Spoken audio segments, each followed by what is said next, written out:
Hey everybody, Steve List, aka Ask Mr. List.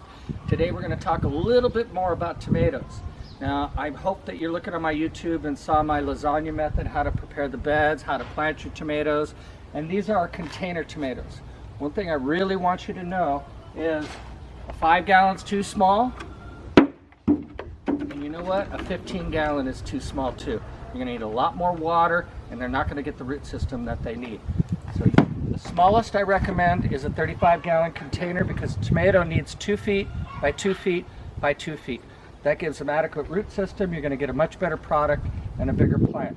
So you can see all the different varieties of tomatoes that we have planted, and we'll come back in a couple weeks and talk more about the care and what you should be doing. But my main thing to tell you, don't water, keep them dry. So with that, we'll get over here and we're going to go take a look at how to plant a tomato in a raised bed and in the dirt. So I'm going to go ahead and get dressed into something a little bit more comfortable. So here we go. I'm back. Here we go, everybody. We're going to go over into our victory garden. As you can see, a lot of our winter vegetables are still viable. We're growing spinach, and we keep picking this spinach and it keeps growing. That's some good stuff. Strawberries. First time ever we have Brussels sprouts. How about that? Look at those little babies. So today's lesson,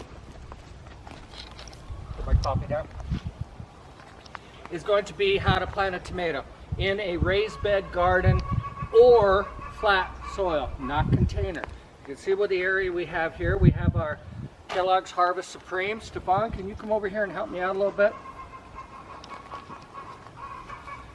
So I'm going to have Stefan go ahead and put some of the Harvest Supreme in here.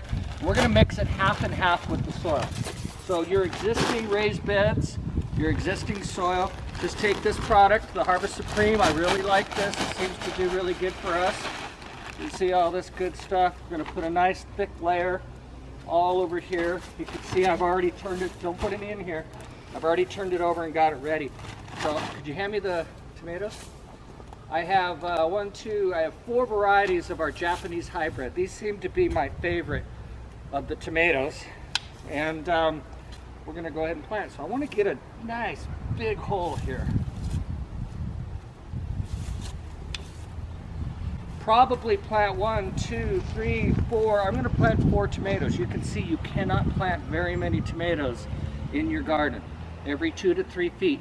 Remember, tomato, 2 by 2 by 2. Very important. Large containers, more roots, less water, better productivity. So I have here, can you read that for me? Google Translate. Oh, okay. I used to use my friend Steve Goto to translate this stuff. Rest his soul, as we know, he just passed. But this is the Reika tomato. And we take this little guy and we're going to take some of the lower branches off. Everybody knows how to do that because we want to plant them deep. Take this out. You can see a little root ball. We're going to score the roots and we're going to drop this thing all the way down. Fill it with soil. Make sure you label your tomatoes, okay? Because they all look the same in the beginning. You won't know what they are and you'll be in trouble. There's over 10,000 varieties of tomatoes out there. After you get them planted, I like using the G&B dry fertilizer. I'm going to sprinkle that around liberally.